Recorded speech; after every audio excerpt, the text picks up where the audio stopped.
Welcome to the deep dive. So, for a long time, all we heard about was the war for talent, right? Companies fighting tooth and nail to get the best people. That was definitely the narrative. But lately, there's a different feeling in the air. Something's shifted. Yeah, exactly. And some people are even starting to call it maybe a war on talent, a real change in tone. It's a stark phrase, Mm. but it kind of captures what we're digging into today. We've got a couple of really interesting reads on this. One's from the Wall Street Journal. The headline is, "Everybody's Replaceable.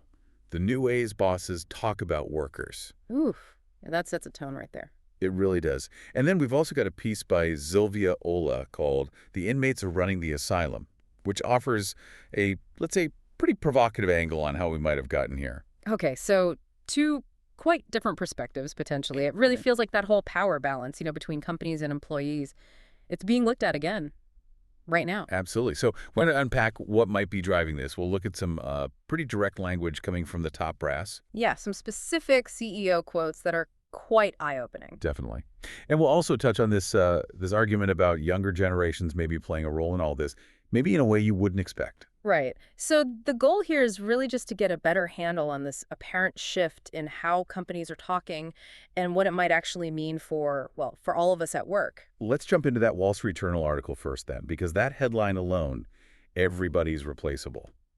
Wow. It's just such a massive contrast to the "talent is everything" mantra we heard for years. It really is. It signals kind of a much more transactional view, maybe. I think so. And the article gives some pretty concrete examples, like Emma Greed, co-founder of Skims, Yeah, I saw that one, just straight up saying work-life balance is your problem. pretty blunt. And then there's the Starbucks CEO, Brian Niccol, after layoffs, telling the corporate team they need to own whether or not this place grows. Putting it back on them. And Jamie Dimon at JP Morgan Chase, the article mentions him being pretty fed up with pushback on return to office, basically asking, where is everybody? Yeah, I've had it with this kind of stuff, was the gist, apparently. Yeah. It's a long way from the ping pong tables and free beer being the main selling points, isn't it? Oh, completely. Those days feel kind of distant now. And the WSJ provides some important context for this shift. Hmm. We're dealing with a lot of economic uncertainty, right? True. And lots of companies have been trimming their white-collar ranks. That naturally changes the power dynamic. Fewer jobs out there, less leverage for employees. Makes sense. Exactly. So perks get cut back. Maybe companies are less willing to bend over backwards for every little thing. It seems like there's more willingness to put the business needs first, even if, it ruffles some feathers. The Uber example they used really highlights that, I thought. Changing sabbatical rules, making people come into the office more. And the CEO, Dara Khosrowshahi, just openly saying, yeah, this is a risk we decided to take. Right, just acknowledging, hey, this might not be popular, but we're doing it anyway. It's different from, say, remember that Miller Knoll CEO? Oh, yeah, the Leave Pity City comment. Yeah, That got huge backlash fast. it did.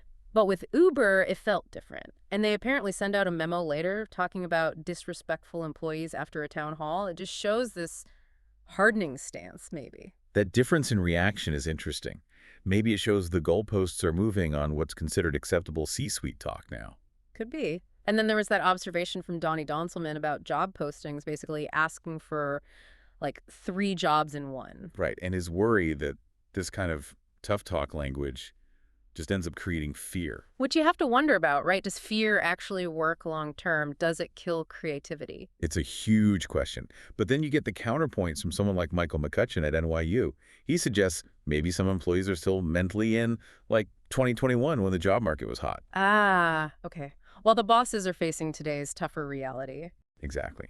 So he frames this tougher talk as just, well, a matter of pragmatism. Businesses needing to adapt.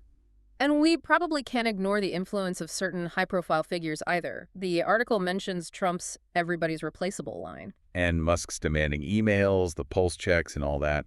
That kind of direct, maybe even abrasive style seems to have gained some traction in business culture. Yeah, it feels like it's given some permission, perhaps.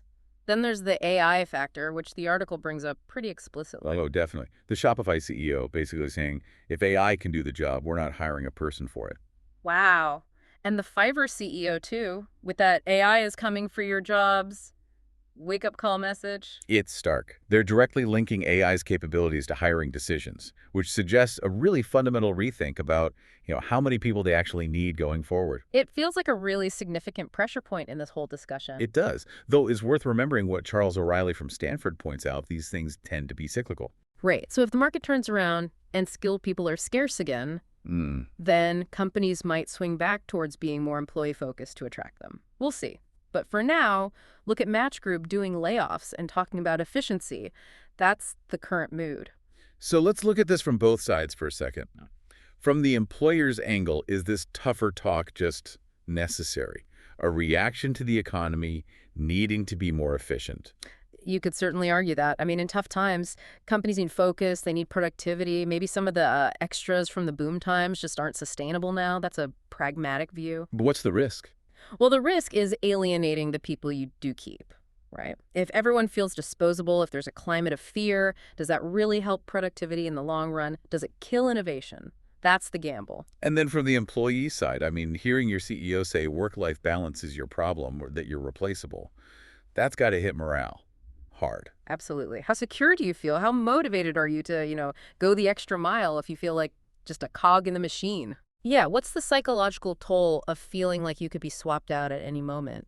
It makes you question that whole loyalty equation. It really does. And this is where that other article, Sylvia Ola's piece, Yeah. comes in with a very different take on the background to all this. Right. The inmates are running the asylum.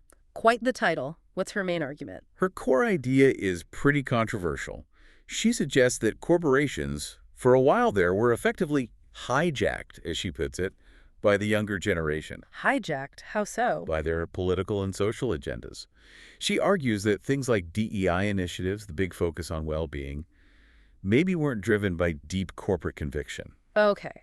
So what does she think was driving them? She uses the term emotional blackmail. Basically, a need to appease younger employees to keep them happy, rather than a genuine belief in the initiatives themselves. Things like unconscious bias training, employee resource groups. She suggests they were maybe done more out of pressure. That's a strong claim, implying it wasn't authentic. Exactly. And she points to how, when the economic winds changed, some companies seemed to back away from those DEI commitments pretty quickly, which, in her view, suggests the commitment wasn't really that deep. Okay.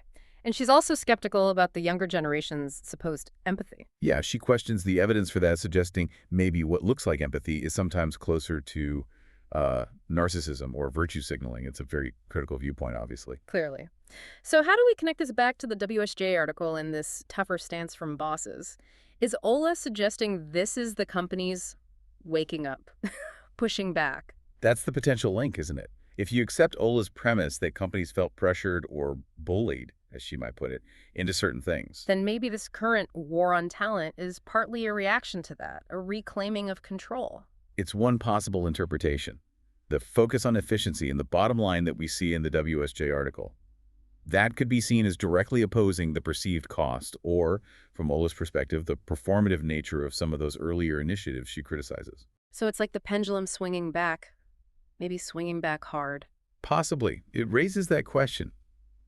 Are these two articles, the WSJ one about the tough talk now and Ola's critique of the recent past, actually describing two sides of the same coin? Is the tough stance partly a direct consequence of the dynamics Ola describes? It's complex. We're just presenting her viewpoint here, of course, not endorsing it. But it adds another layer to understanding why things might be shifting so much. Definitely. So to kind of wrap up where we've landed, there's undeniably a change in the air, a shift in how companies are communicating. More demanding, less accommodating, as the WSJ piece clearly shows. Right. And the reasons seem to be a mix of things. Economic pressures, for sure. The rise of AI, that's a big one. And then there's this other perspective offered by Ola, suggesting maybe it's also a corporate reevaluation of how much they engage with employee demands on social issues recently, a sort of correction, perhaps. So it leaves us with a pretty big question, really, for you, the listener, to think about. Is this war on talent, this tougher environment, just a temporary blip, a response to the current economy that'll fade when things pick up? Or is it something more fundamental? A real reset of the employer-employee relationship, maybe the start of a much more transactional era at work. Yeah, what does it feel like from your perspective, Mm. based on what you see and hear? Yeah. It's definitely something worth reflecting on. Absolutely. Well, thanks for joining us for this deep dive today. If you found this useful or just interesting, please do follow and subscribe. We'll be back with more explorations of the big shifts happening around us.